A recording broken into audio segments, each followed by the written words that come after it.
제32회 88 서울올림픽 기념 국제학술대회 골라보는 체육 명사 특강 101주년 기념 100일인 100일강 행사를 진심으로 축하드리고, 이런 뜻깊은 자리에서 강연할 수 있도록 준비해 주신 김도균 회장님과 학회 집행부 관계자분들께 진심으로 감사드립니다. 이번 행사 주제가 코로나로 멈춘 일상 스포츠로 극복하다 이기 때문에 저도 코로나19로 인한 중고등학생들의 건강 체력 변화와 체육활동이라는 주제를 가지고 강연을 해볼까 합니다. 제 강연은 긴 시간이 아니기 때문에 먼저 건강 체력에 대해서 한번 다시 돌아보고 관련된 개념들이 무엇이 있는지 한번 보는 시간과, 현재 학교 체육내에서 건강 체력을 어떻게 측정하고 어떻게 관리하고 있는지를 돌아보고, 코로나19에 의해서 현재 학교 시스템 자체가 정상적으로 운영이 되지 못하고 있는 상황에서요, 학생들의 건강 체력은 어떻게 변화가 되고 있는지 아직 마무리가 되는 게 아니기 때문에요. 코로나19가 지금도 진행이 되고 있기 때문에 학생들이 어떤 건강 체력의 변화를 겪고 있는지를 제가 연구를 진행을 하고 있습니다. 이런 연구를 진행을 하면서 제 기대와는 다른 몇 가지 발견들을 했고, 그 발견들이 어떤 의미를 가지고 있는지 추측하는 것들에 대해서 말씀을 드리려고 합니다. 그리고 마지막으로 코로나가 끝난 이후 이 체육활동을 예전처럼 왕성하게 시작할 때 주의하십사 하는 점들을 말씀을 드리면서 제 강연을 마치려고 합니다. 먼저 제 소개를 간단히 드리자면, 저는 박재성이라고 합니다. 저는 국내에서 석사, 박사까지 마친 이후에 미국에서 포스닥 박사후 연구원을 시작을 했습니다. 미국 볼티모어에 있는 메릴랜드 주립대학 약학대학에서 운동이 뇌신경계에 미치는 영향에 대해서 연구를 진행을 하고, 같은 도시에 있습니다. 같은 도시에 있는 미국 존스 홉킨스 의과대학 신경과에서 운동이 말초신경계에 미치는 영향에 대해서 연구를 진행을 했습니다. 그리고 그곳에서 이제 겸임교수까지 역임을 하고, 2015년도부터 과거 공주사대로 알려져 있는 국립공주대학교 사범대학 체육교육과에서 지금은 이제 부교수로 재직을 하고 있는 상황이 되겠습니다. 제가 한국에 들어온 이후에는 미국에서 하던 연구를 진행하기에 실험실이 조금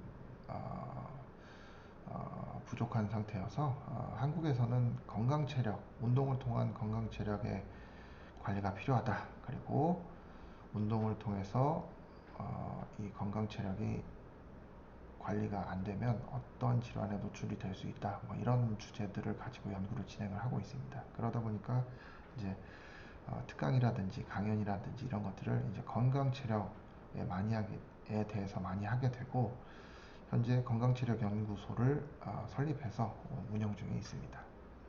건강체력의 개념은 보시는 바와 같이 건강하고 활기찬 일상생활을 수행하기 위해서 필요한 신체를 움직이거나 유지하거나 통제하는 능력들을 통틀어서 이제 건강체력이다 라고 얘기를 합니다. 일반적으로는 여기 보시는 바와 같이 근력, 근지구력, 심폐지구력, 유연성, 신체 구성, 이 5가지를 건강체력이라고 한정 지어 놓고 이 부분을 측정하고 관리하는 게 지금 현재 한국의 실정인데, 저 개인적으로는 이게 보다 확대되어야 되고, 이 외에도 건강과 관련된 인체 능력들이, 체력들이 많이 있다는 것들을 주장을 하고 있습니다.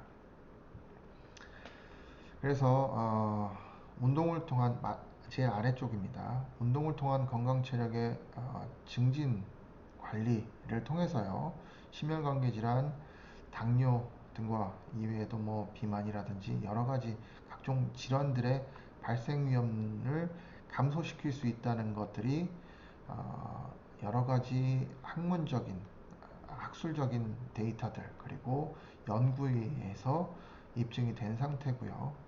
지금도 여러 가지 질환들이 운동과 연관성이 있는지 없는지를 연구가 진행이 되고 있기 때문에요. 저는 건강하고 활기찬 일상생활을 유지하는 데 있어서 이 운동을 통한 건강 체력의 관리가 매우 중요하다. 기초가 되는 것이 건강 체력이다 라고 주장을 하고 있습니다. 제가 이제 여러 강연이나 그 세미나 같은 것들을 가면 일반인들을 뭐 체육 전공자들은 뭐 차이점에 대해서 잘 알고 있지만 일반인들이 가끔 질문을 합니다.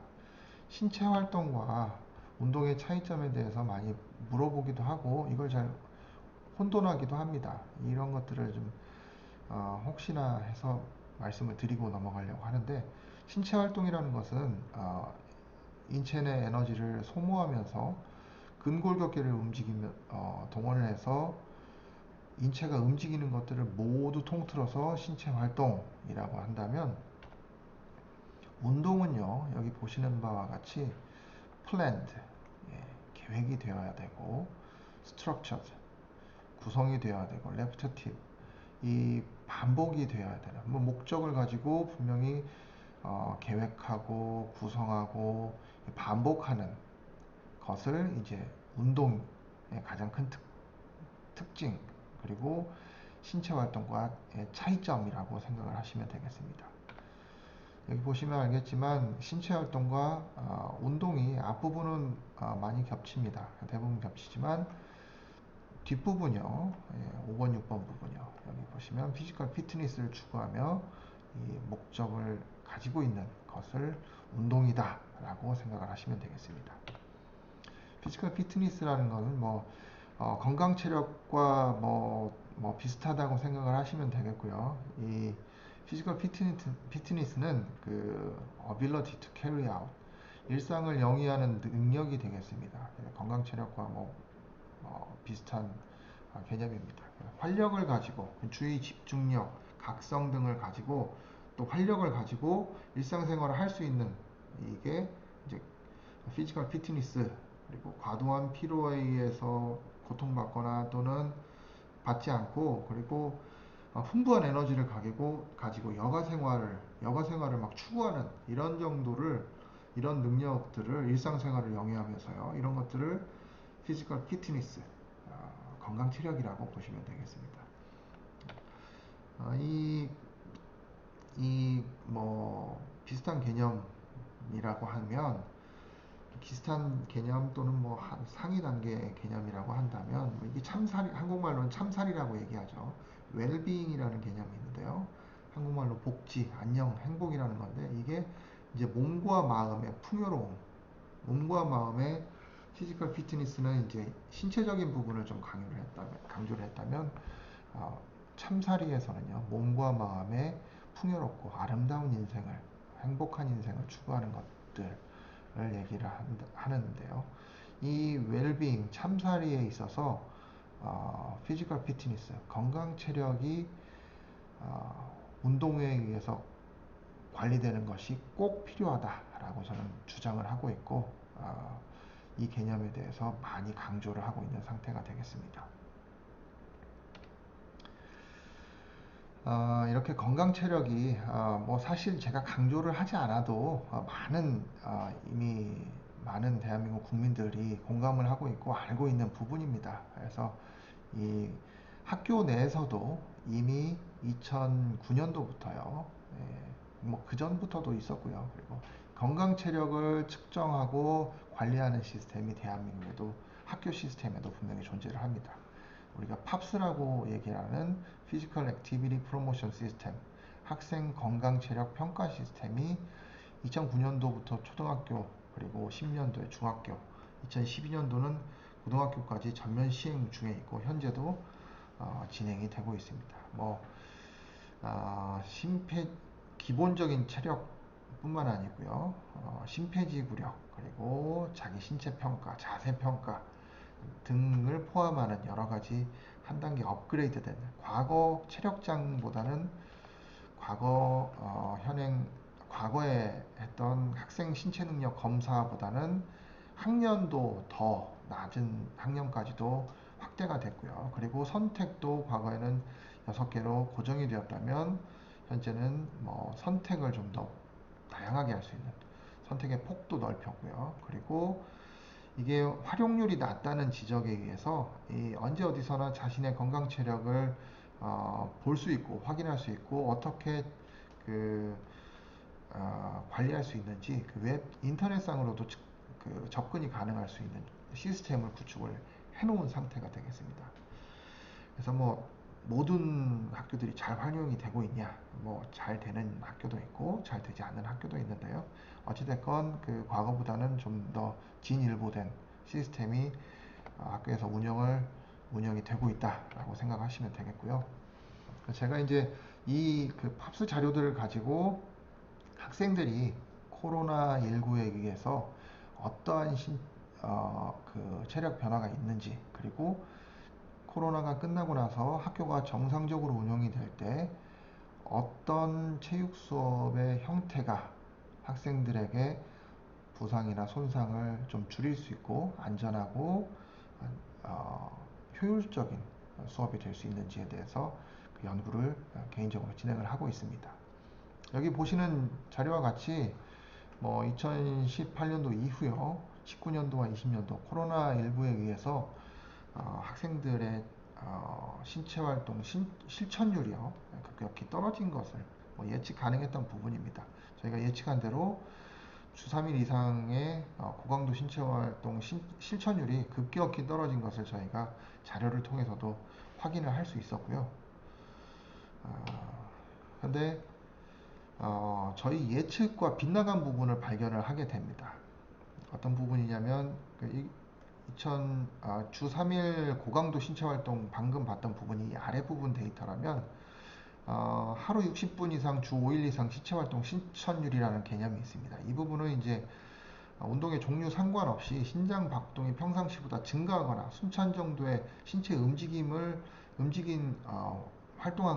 활동한 빈도와 비율을 얘기를 하는 겁니다. 이 부분이 남학생들은 별 큰 변화가 없었는데 여학생들 부분에 있어서요, 좀 상당 부분 큰 변화로 올라간, 향상된 부분을 좀 보게 됩니다. 그래서 저희가 예측을 못했던 부분이고 깜짝 놀란 부분입니다. 이런 부분이 왜 일어났을까를 지금도 이제 관찰 중이고, 이게 학교별로도 좀 면밀히 보다 보니까요, 이게 중학교와 고등학교에서도 좀 차이가 있었고요. 고등학교에서도 일반적으로 변화가 없더라고요, 별로. 그리고 일부 뭐 저희가 학교를 개별적으로 뜯어서 보고 있습니다. 학교 그 지역별 차이를 반영을 하지 않은 자료들이 많기 때문에 그런 것들을 하나하나 검토해 나가면서 지역별로 또는 뭐 그 지역의 특성이라든지 학부열이라든지 이런 것들에 따라서 다양한 요인들을 넣어서 분석을 하는데, 그 부분에 있어서도 어, 아까 자료와 비슷하게요, 심폐지구력이나 유연성 등이 소폭 증가하거나 심폐지구력이 유연성이 좀 상당히 증가한 부분들이 자료가 나오고, 그리고 또 학년별로도 다르게 나타나는 것들을 보고 나서요, 저희가 이게 좀 더 디테일한 자료 비교 분석이 필요하다는 그 결론을 내렸습니다. 그래서 저희가 지금까지 이제 아직 그 미완성된 자료입니다. 미완성된 자료로 지금까지 추측하는 것들은 다음과 같습니다. 첫 번째로 코로나19로 인해서 체육 수업이 진행이 못한, 학교에 등교하지 못한 상태에서 그 여학생들의 신체 활동 실천율이 어, 영향이 뭐 유지가 되거나 아니면 약간 향상이 됐다는 얘기는 기존의 체육 수업상의 문제가 분명히 있지 않나, 기존의 체육 수업의 방법에 문제가 있다라는 추측을 하게 됩니다.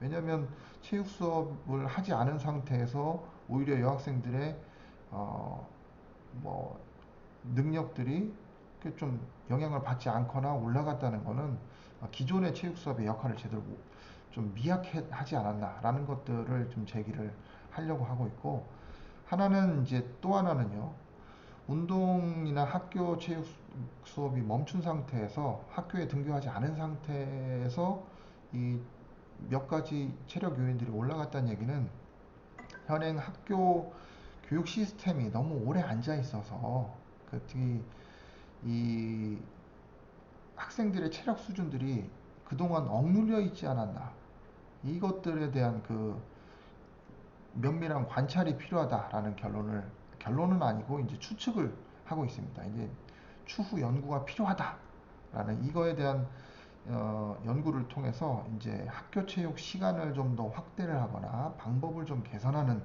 것이 필요하다라는 연구를 이제 필요성을 좀 강조해서 연구의 필요성이 하다라는 것을 이제 제기하려고 준비를 하고 있습니다. 제가 오늘 말씀드린 부분이 이제 뭐 코로나19 이후에 학생들의 뭐 몇 가지 체력 요인들이 올라갔다라는 얘기를 했는데요. 뜻밖의 부분입니다. 저로서도 뜻밖의 발견이고요. 놀라운 부분인데, 그렇다고 해서 이게 전체에 해당되는 부분은 아니고 대부분의 학생들과 그리고 대부분의 국민들의 신체 활동이 억제되고 그리고 건강 체력 수준이 낮아진 게 사실입니다. 이런 상태에서 이 코로나가 끝나고 예전처럼 왕성한 체력 활동을 하게 된다면 저희는 분명히 갑작스러운 고강도 운동이나 스포츠 경기에 참여하는 것들은 다양한 종류의 신체 손상 또는 부상으로 이어질 것이라는 것을 예측을 하고 있고, 이 부분을 미연에 방지하기 위해서 미리 지금부터요, 건강 체력을 각자 끌어올리고 체력을 어느 정도 수준 이상까지 올려줘야만 나중에 고강도 운동이나 스포츠 활동에 참여하는데 문제가 없을 것이다 라는 것을 말씀드리려고 합니다.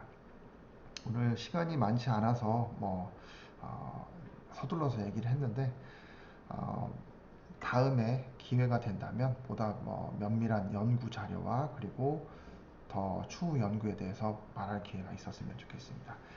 짧은 시간이지만 제 말 강연에 귀를 기울여 주셔서 감사하고, 다음에 또 기회가 되면 뵙도록 하겠습니다. 감사합니다.